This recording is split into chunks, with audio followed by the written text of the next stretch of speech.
Hello and welcome to Afterlife Topics and Metaphysics. This is Cyrus, and on today's video we'll be looking at a more spiritual perspective of the great pandemic that has brought the world to its knees, including specifically possible treatments for those of us suffering from the chronic and long-term version of the illness. And there's quite a few people in the Afterlife Topics community, people I know personally, who are suffering from this, including myself. I've been battling this for over 7 months. It's been basically the battle of my life.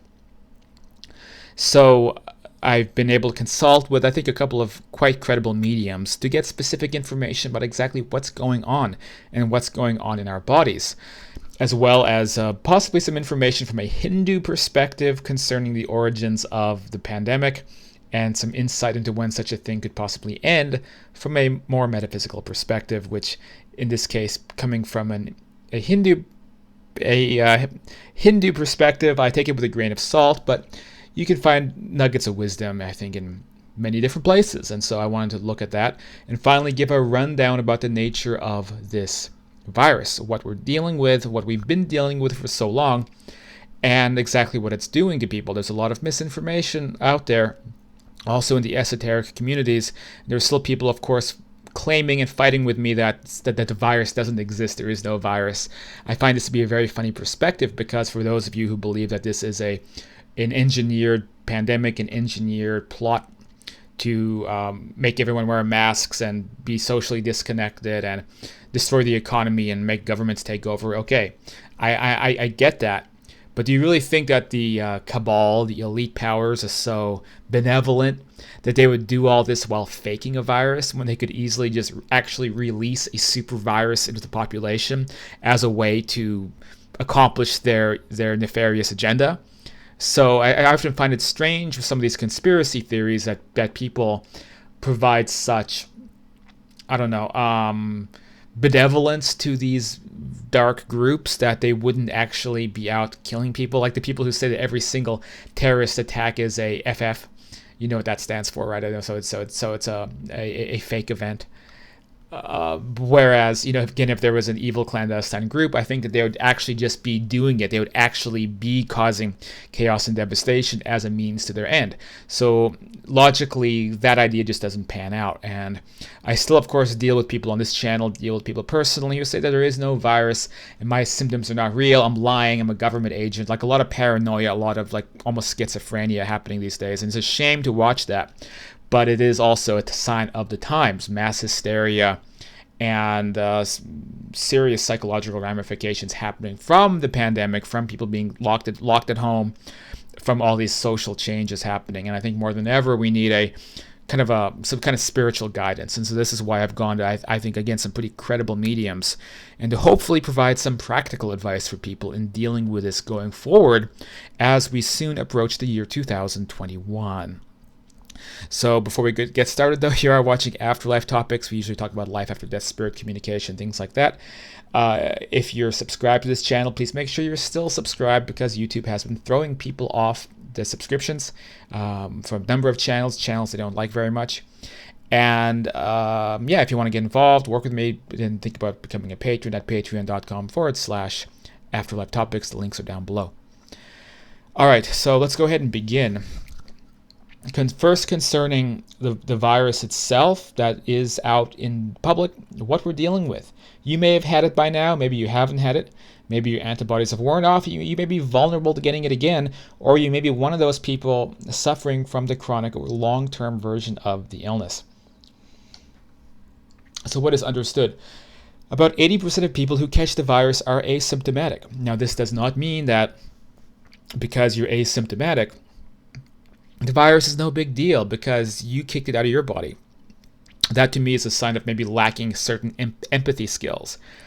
That this doesn't mean that the virus is no longer a threat, because by those stats, 20% of people are symptomatic. And from the symptomatic cases, I put this down here further down. This source comes from the CDC for whatever that's worth.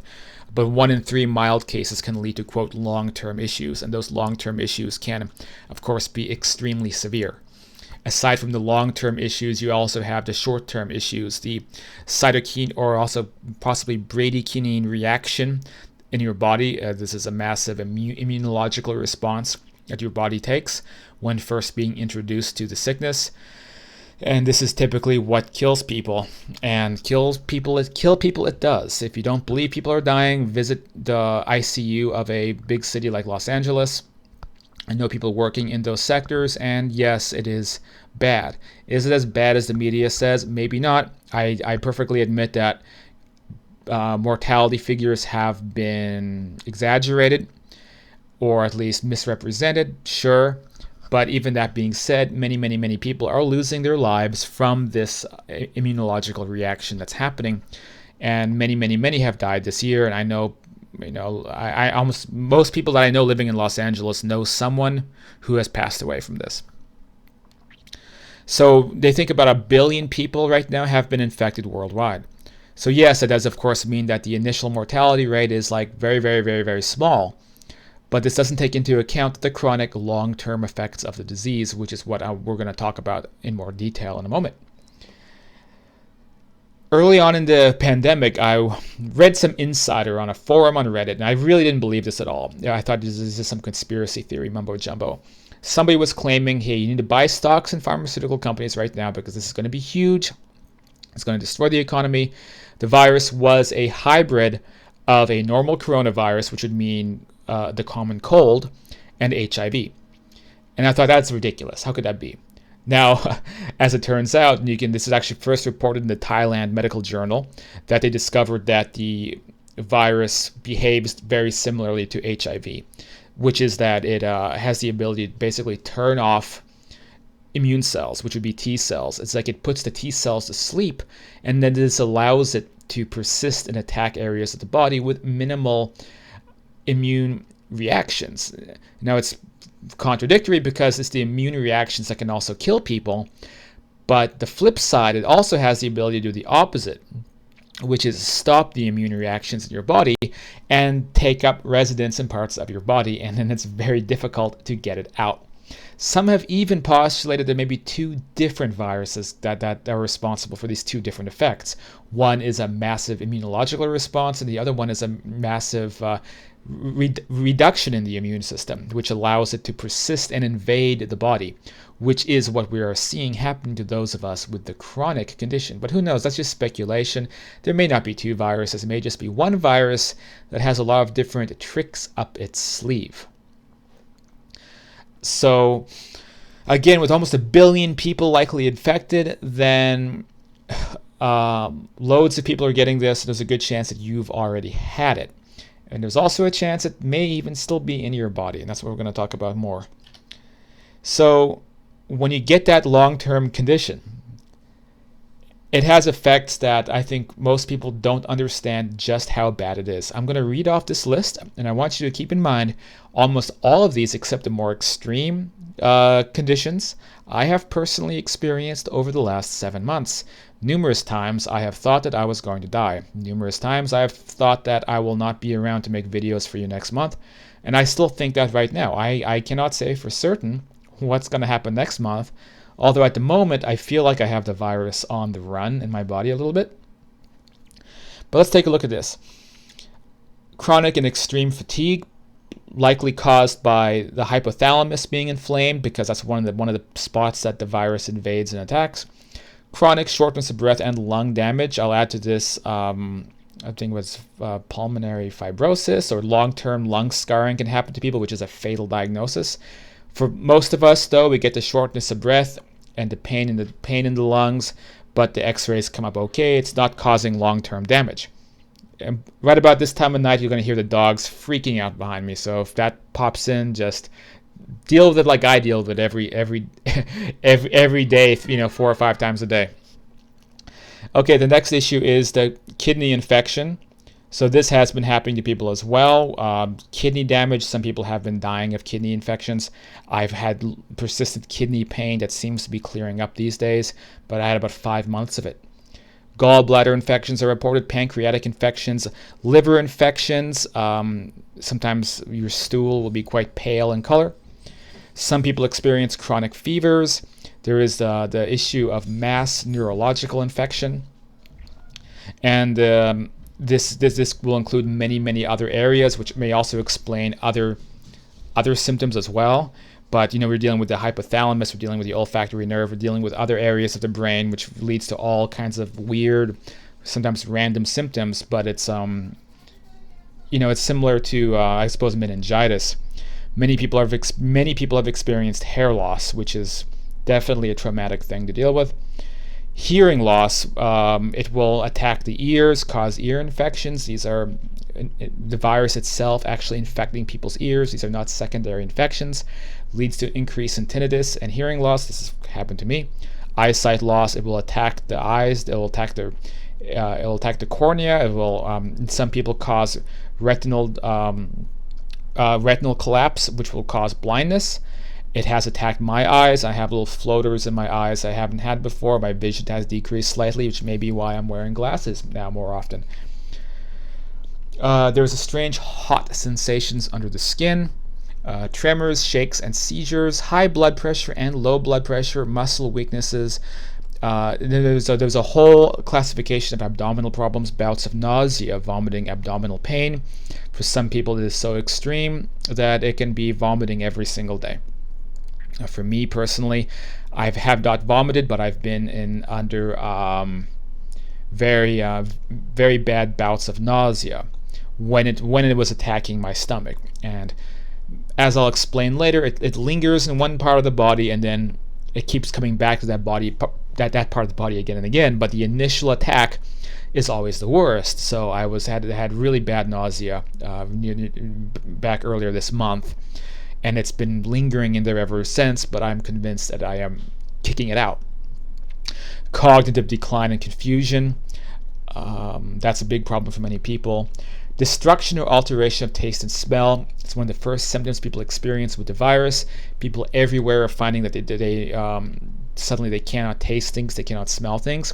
For some people, that condition becomes a disruption of taste and smell, so everything has a chemically aroma, a very powerful, very strong, like chemical or burning odor. This is what happened to me not that long ago, when it basically crawled from one part of my brain and then attacked the olfactory nerve, which regulates sense of taste, sense of smell. And everything smelled like a chemical fire all over the world. And it was unbelievably distressing. This was combined with a bunch of other crazy neurological symptoms, twitching. I was having all these astral experiences, which is great for this channel because that's what we talk about here. That's what I do. But I think that maybe the pineal gland was being stimulated or being attacked as well, and this was causing maybe DMT to get released. So it's a very, very strange week when this happened. I'm lucky because my sense of smell and taste, that went away in 3 days. Some people are at 6 months and they have not gotten their sense of taste and smell back. Irregular heartbeat, including our heart arrhythmias, and cardiac inflammation, likely myocarditis. There's been athletes, baseball players, people who have had to take the season off because of catching it and then finding they have persistent myocarditis. And if you don't take that seriously and you overexert yourself, then that can and will kill you.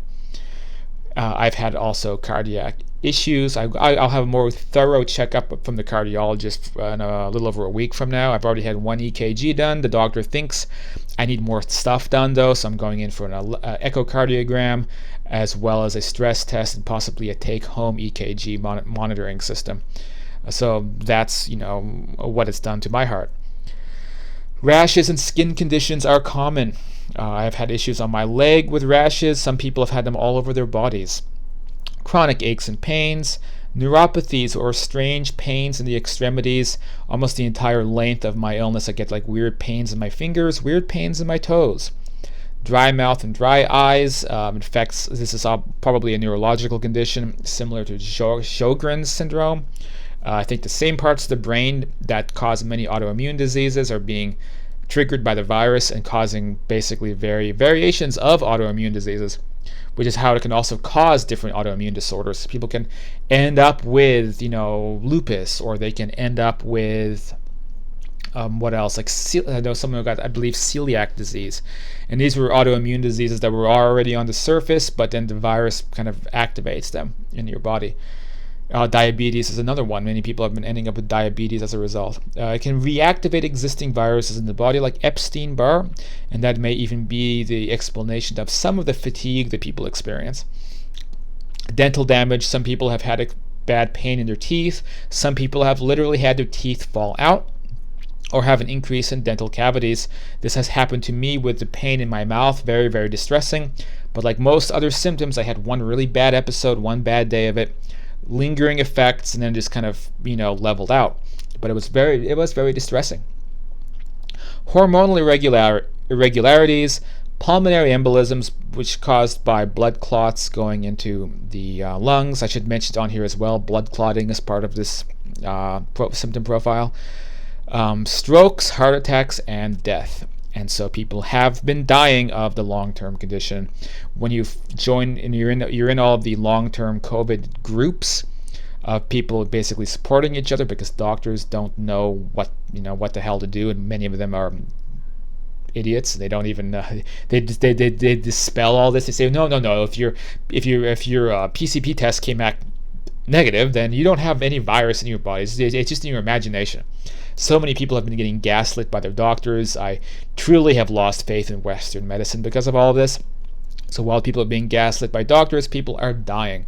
And so people in the groups, people have basically journaling their experiences until they stop journaling and they disappear from the groups, and you find out because they lost their battle with all this. One of these many conditions you see caught up with them and they died, often by strokes or heart attacks. So that's a real thing. It's happening. And so here's a very important fact to keep in mind. So when people are dying of this long-term illness, it is not being reported as a COVID death. It's being classified as stroke, heart attack, whatever. So you people who say that there is no virus, it's all being made up, and all the death stats are being invented to keep the people in fear. Even if that's true, there's thousands of people dying right now of this long-term condition, and they are not being reported as deaths. So what does that tell you? It means that the condition may be much more lethal than anybody thinks, because doctors are only focusing on that acute phase of the cytokine storm, which can kill people, and they're completely neglecting how many people are dying of the long-term condition, and nobody knows. Nobody knows how many people are dying every day from this. And so again, that's I think a pretty strong rebuttal to the idea that the virus is just the sniffles. As I explained before, the virus is operating in a similar way as HIV. Some people get acute HIV and they literally just get the sniffles. They just get a little bit of, they get a little some flu-like symptoms for a couple days. Would it be fair to say that somebody with HIV has just the sniffles? Having just the sniffles doesn't mean anything. The question is, what is it doing inside your body over the long term? Now, this next slide, I guess this is basically everything I just said. Nothing is definitively understood about who gets this long-term condition and who doesn't. I personally believe that maybe this was all autoimmune related until I began noticing things that are completely outside the spectrum of autoimmune disease that seemed viral, and then I had the powerful mediumship's medical intuitive information that came back to me that it is a living virus in my body, and so that is now my presumption. There's of course very dumb people who say I was asymptomatic, so I'm safe. The pandemic is no big deal. The virus isn't real. You just have to get out of that box. I know it's a stressful time right now, but you join a group like Survivor Core on Facebook. Survivor Core has over 100,000 people in the group, and that's just one group of people dealing with this, because there's millions of people dealing with this long-term condition right now. Just because it hasn't happened to you or anybody you know doesn't mean that it's not extremely common and a major risk for lots of people. Personally, I don't like the group Survivor Core. I was kicked out, I think, for recommending a vitamin to somebody, and they told me that I was giving people medical advice, and then they kicked me out. So they're a very sickness-based group. You're not allowed to give advice or be proactive in the group. You're just allowed to. All you can do is send positive thoughts and energy as people talk about their horrible symptoms. So I think Survivor Core, it's a very negative group. I have almost no respect for them. But there's other groups on Facebook, I'm in long haul round 1, long haul round 2. So those are pretty good groups. Of course, there's also COVID-19 Warrior, run by my friend Penny, and that's one of the best groups because it is outside the box and solution based. So there is some hope. So there are reports of spontaneous recovery and not so spontaneous recovery. Certain treatments that have potentially cured people from all these conditions, and it tends to lie on the spectrum of treating it like a live virus. Those in the research I'm doing, the people who are getting better from this are the ones on antiviral supplements, antiviral diets, antiviral protocols, and even antiviral drugs, who have turned corners with this disease. So I think it's very possible that despite the fact this thing was probably bioengineered with HIV, as certain insiders and intuitives have spoken about, I don't think that it was a completed deal. I think that unlike HIV, you can still clear it out of your body. It just takes a long time. So there is hope in this regard. Personal development. So despite all this, the signs of a progressive and fatal disease cannot be ignored. This is extremely humbling for me. This creates an absolute awareness of mortality, as with other possibly fatal conditions. It makes my future extremely uncertain, reminds me that this life and world is very, very transient, and makes me consider that the world could be in great peril. Because what if it does stay in the body? What if it is operating like HIV? And what if half the planet has a fatal disease? Then that is the end of the world. But I don't really think that's happening. I don't think powers that be would allow that to happen. But just the possibility of this, and the possibility of my future not being certain, maybe Cyrus not being here next year, it is very humbling and forces me to think about what we talk about in this channel, which is life beyond the grave, and thinking about these things in literal terms, thinking about these things in the context of me really being there in the not too distant future. Now my sense is, and based upon advice and things I'm doing, that's not going to be the case. I think I will beat this thing, but you have to keep in mind that there is a chance that you might not.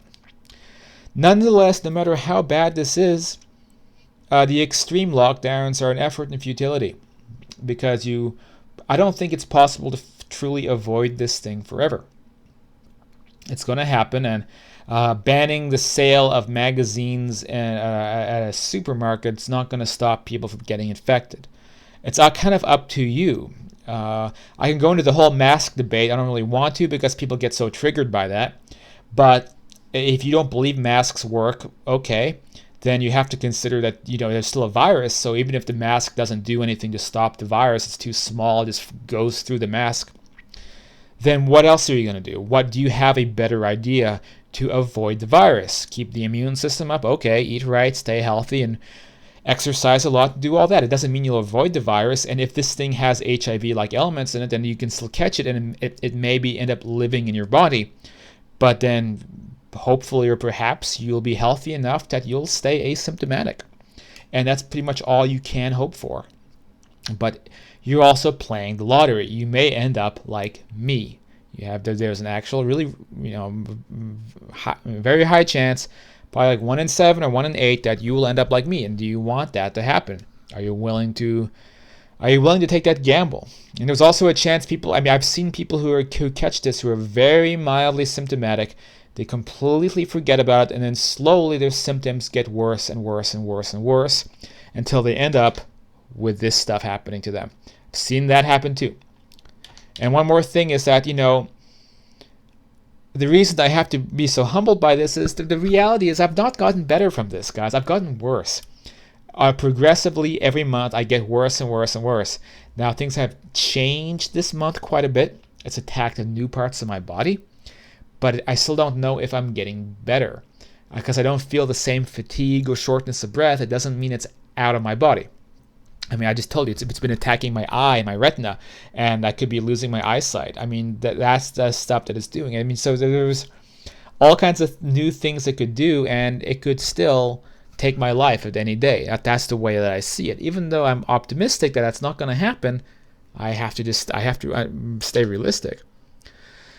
So now let's turn to the spiritual global causation from a Hindu perspective about what's going on with this virus. And so let's take a quick look over on this browser window. This is the spiritualresearchfoundation.org, based out of Goa, India. And again, I take a lot of this with a grain of salt, but I also think there's important points here to be made about the metaphysical side of things, which correlates very well with the teachings of Seth by Jane Roberts. Seth spoke quite a bit about pandemics and diseases and the energy-based phenomena associated with such things based on the global collective consciousness, that there is always going to be this physical and spiritual layer to most things in reality, and that includes this reality. So let's read a little bit. How and why did the C virus start? The primary catalyst for this virus is due to powerful negative energies in the spiritual dimension. There are negative energies and positive energies in the spiritual dimensions. Positive energies try to help us, and negative energies try to harm us. Well, yeah, you don't say. The negative energies that are capable of causing such a pandemic that has worldwide consequences are of the highest levels and are known as mantrics, or subtle sorcerers. In such a situation, one of two things generally takes place. Either the negative energies create such viruses from scratch by materializing and releasing them, or they use the inappropriate behavior and lifestyle and actions of humans as a medium to start and spread. It could also be a combination of both. The chart below shows how negative energies created the C virus pandemic. Negative energies have been used by humans, 30%. Energies materializing the virus itself, 70%. I don't know how they come up with this stuff. What causes the speed of spread of the C virus? The speed of the C virus is unprecedented and is due to the subtle black energy of the mantrix that is infused in the virus, which augments the virulence, the severity or harmful nature of the virus. The powerful mantrix use the subordinate negative energies to spread it. So next question is, why now? For this, we will need to take a step back and understand the bigger picture unfolding in something known as the time factor. Everything happens as per the time, and everything goes through the cycle of time. For example, each day goes through different phases of sunrise, morning, afternoon, sunset, and night. Then it is sunrise again, and so on. Just like we have a daily cycle that our Earth goes through, the universe also goes through cycles. These cycles are spiritual in nature. Each cycle goes through stages of creation, sustenance, and destruction. As we approach the end of a cycle, the spiritual impurity begins to build up to a greater extent and reaches its highest levels in the environment, which eventually leads to a destruction of the cycle and the advent of a new one. As of March, we are approaching the end of such a cycle of the universe where after 4 years, which will be in 2024, a new cycle will commence. Therefore, spiritual impurity is currently at its peak. Humanity, due to a lack of spiritual practice, is spiritually unprepared and hence easily affected by this buildup of spiritual impurity. As a result, overcome by the spiritual impurity of the times, people will stoop to the lowest types of behavior that only exacerbates the spiritual degradation of the environment. The concept of collective destiny. This leads us to another factor that is becoming increasingly impactful and is known as collective destiny. For every incorrect action, there is a karmic consequence that an individual needs to undergo. This usually plays out in some form of suffering that has to be undergone by the individual in either his current lifetime or in a future lifetime. This is known as his destiny, and more specifically his individual destiny. Just as individuals have their own destiny, regions, countries, and the human race as a whole also has their unique destinies based on their behavior and actions. This is known as the collective destiny of that region and its residents. While collective destiny can be good or bad, the fact of the matter is that the current times, due to the incorrect or unrighteous behavior of society, both individual destiny and collective destiny have a higher proportion of adversity. This is the main cause of why people are suffering in the world. Now, in current times, approximately 35% of our lives can be lived as per our free will. However, the other 65% of our lives is destined and is the component which causes us to face events that are beyond our control. Interesting idea, right? So it's kind of like we're talking about the soul contract stuff, but saying that there's a split between our own free will actions and things that are kind of determined ahead of time, as opposed to being one way or the other, which has been my opinion as well. So I don't believe the people who believe 100% in the soul contract stuff, but I think that there's a portion of that affecting our lives. If we look at only the destined aspect of our lives, it is made up of our own individual destinies and also our collective destiny. So your life and the things happening in your life is not just about you, but also the group soul, the group spirit of basically humans in general. In the current times, for example, 2019-2023, the proportion of collective destiny has increased significantly and is shown in the table below. So the aspect of life. So I don't know where they came up with these numbers, and I'm going to sort of skip ahead of this. So negative energies take advantage of the spiritual vulnerability happening right now in humankind. The subtle battle of good versus evil has been waged since time immemorial, both in subtle planes of existence and also on Earth, which I believe. Once again, negative energies from the spiritual dimension are taking advantage of the spiritual impurity generated at the end of this cycle of the universe. They have increased their activity with the sole purpose of attacking deities, positive energies, and humans in both the subtle and physical planes of the universe. For them, it is a power game to gain control and establish a demonic kingdom on Earth and the subtle regions of the universe. A war in the heavens.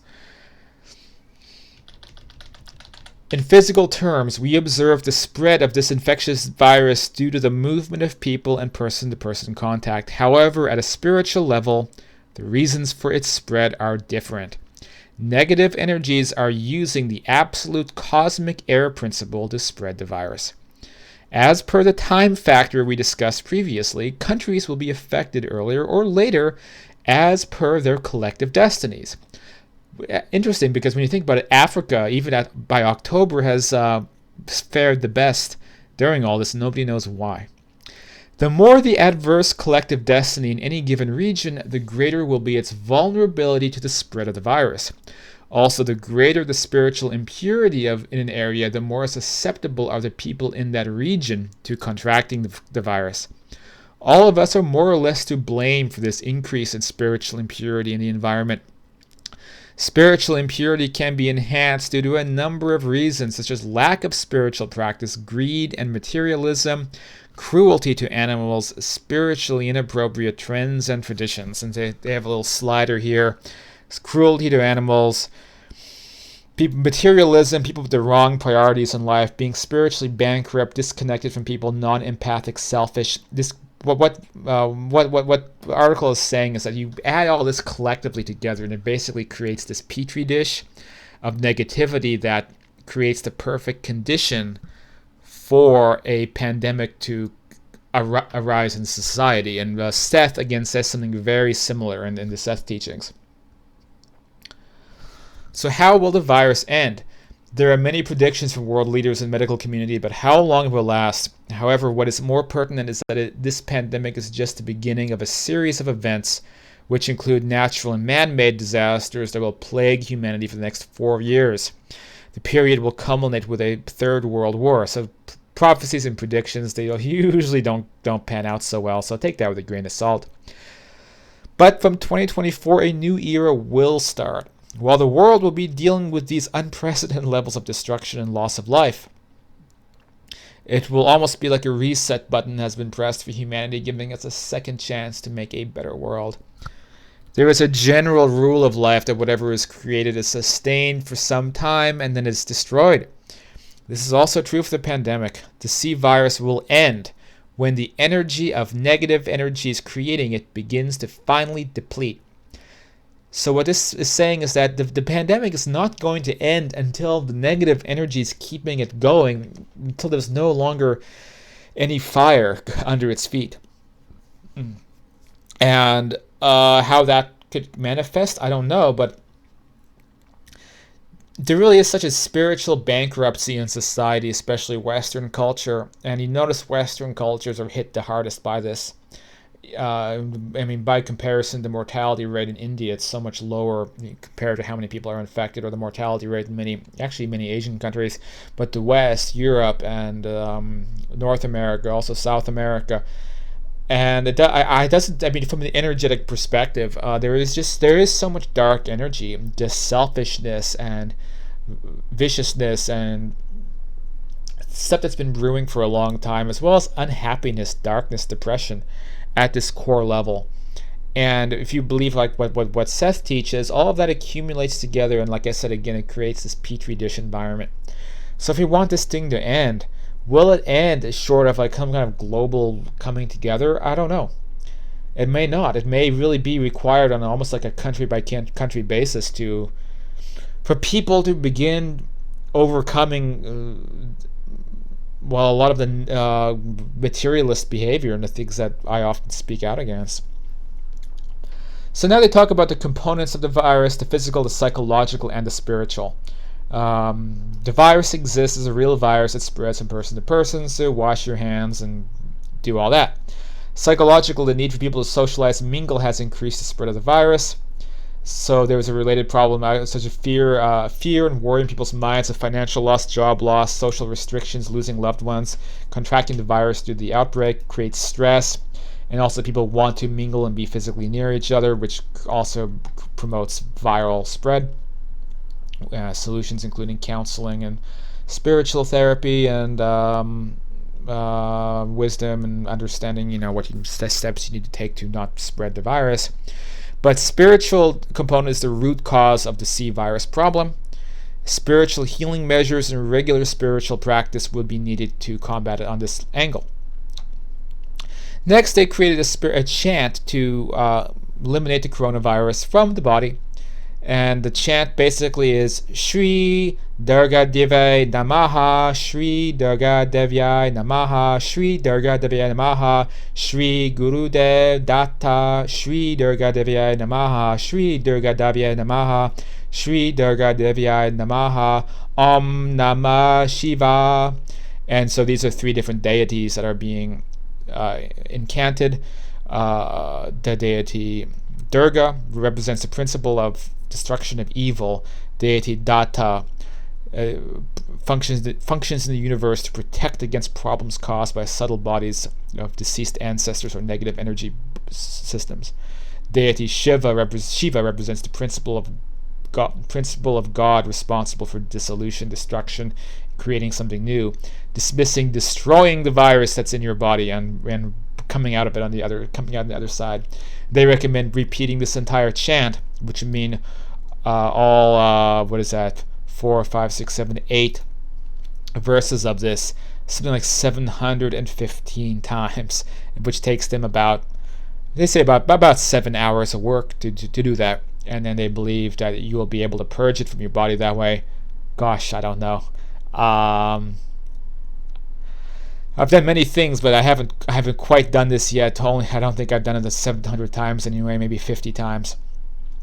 So that is the kind of Hindu perspective right now. I think it was worth listening to, because I think there was maybe some truth to that this is a spiritual, subtle body type of situation. Negative energies have precipitated this thing, and we need to take that spiritual component into effect.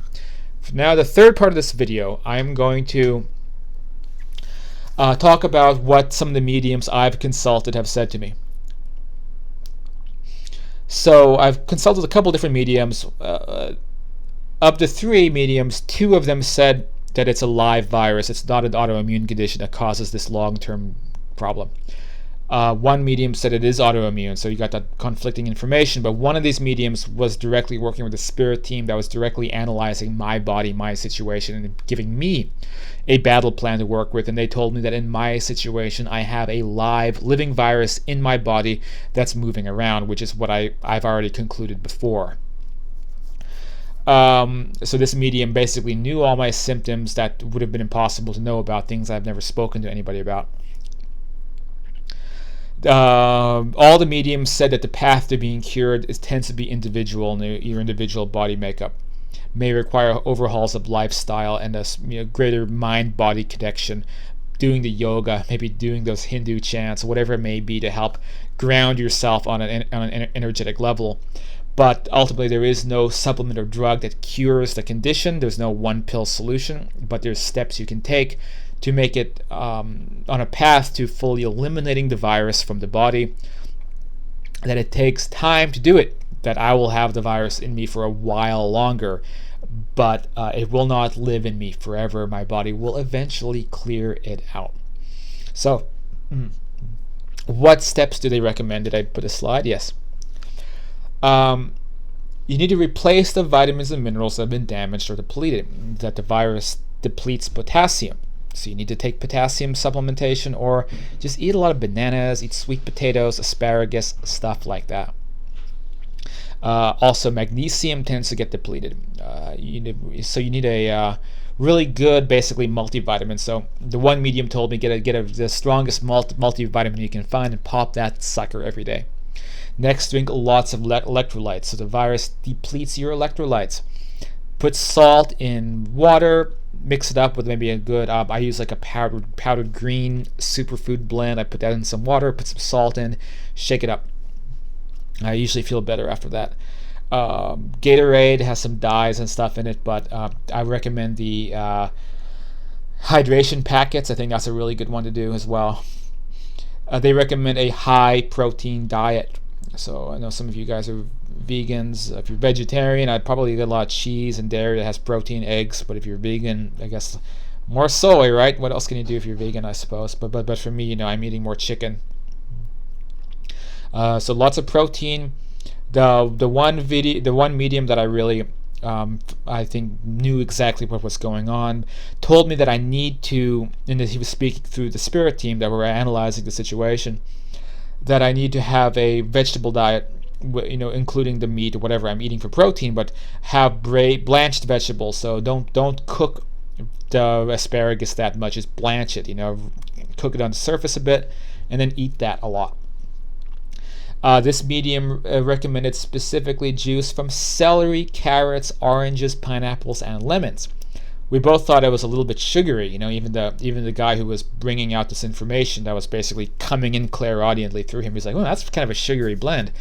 But this is what the spirit doctor team was saying, that for some reason those 5 fruits and vegetables, stick them in a juicer. So I went out and bought a juicer, and I'm doing that all the time.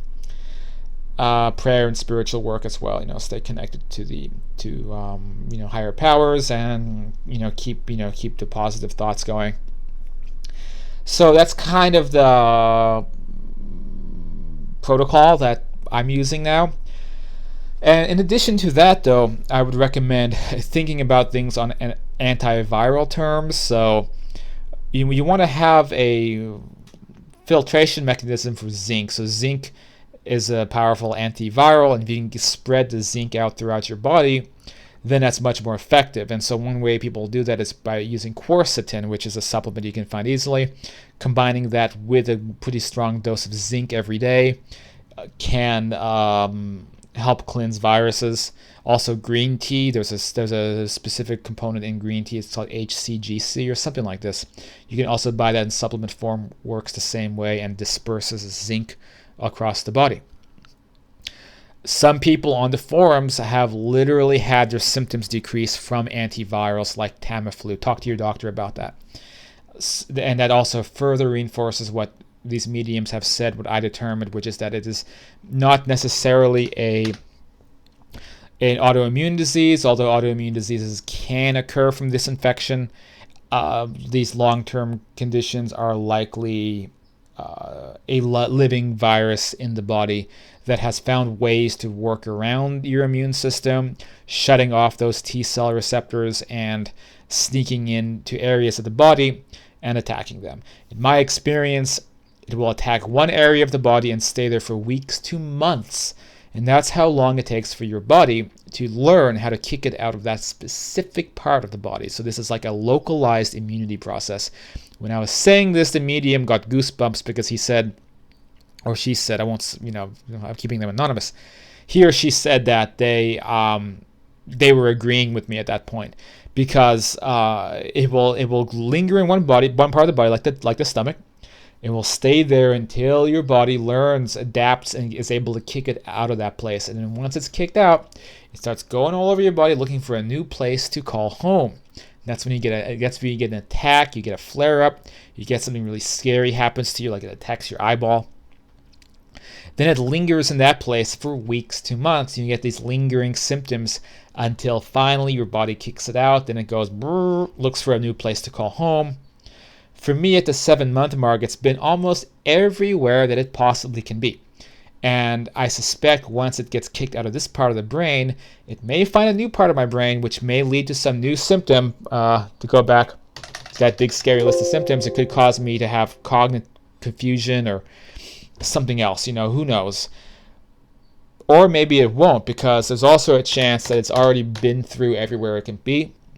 And then when it has nowhere left that it can go, it's going to be like this cornered animal. It's like it's going to be kicked out of here, and it's going to come, it's going to keep cycling through different parts of my body. Like, okay, can I come back into the lungs? Can I go into the stomach again? Can I come back here? Can I come back here? And that's what I feel it doing lately with me, just a little bit. Like it's trying to go back into these places because it doesn't know where to go. And as my body gets more and more adapted to kicking it out of these places, it's going to get cornered. Its influence is going to shrink and shrink and shrink. It's going to have nowhere left to go. And then finally, like a bug, my body's just going to squash it. And then that'll be the end of it. And then I will... Perhaps if I'm not too disabled at that point, I'll be able to get my life back to normal. I will say the last 3 days I felt pretty darn good. Very little fatigue or very little other issues. And so I feel like I'm going in that direction, but I've got, as the spirit team said, a lot of fight left to do. That concludes this presentation. I hope you guys found it informative. I hope it helped some people out there dealing with the stress of the world being shut down and dealing with possibly this infection in your bodies. So keep fighting and don't stop. Oh yeah, one last thing. The medium also recommended rose water. I've been putting that on the dermatological issues and just putting it on my face. Seems to really help as well. So that's a extra thing to try. And I also am using CBD oil quite a bit, which I don't know if that's working, but I don't know what it's like not using it, because I use it every day, and maybe that's also keeping me, keeping these symptoms from getting too crazy. CBD oil is very healthy too. But anyway, yeah, so that's the end of this presentation. Hope you guys found it useful. Hope it shed some light on this from a spiritual vantage point. This is Cyrus. You can help get involved in this work, or you can buy a book like Understanding Life After Death, The Afterlife and Beyond over at afterlifetopics.com, or join the Facebook group Afterlife Topics and Metaphysics, or sign up to the university classes at afterlifetopics.com. Click on Afterlife University. You can join our secret Patreon group. We do discussions twice a week, and we bring on guests and all that kind of stuff. So definitely something to think about. All right, thanks everybody for watching. Thanks for tuning into this presentation, and good luck out there, and keep fighting the fight. Keep fighting for a better world, because that's what this comes down to. This pandemic is a test for humanity to step up, I think, on a spiritual level, improve ourselves on a collective scale, because all humans represent themselves and this whole ridiculous species. And so that's the burden we have, being part of the human group soul, isn't it? So it's time that we step up and figure this stuff out, improve society, and then not allow negative energy disruptions to become a negative energy petri dish where viruses break out anymore. So that's something we all got to work on.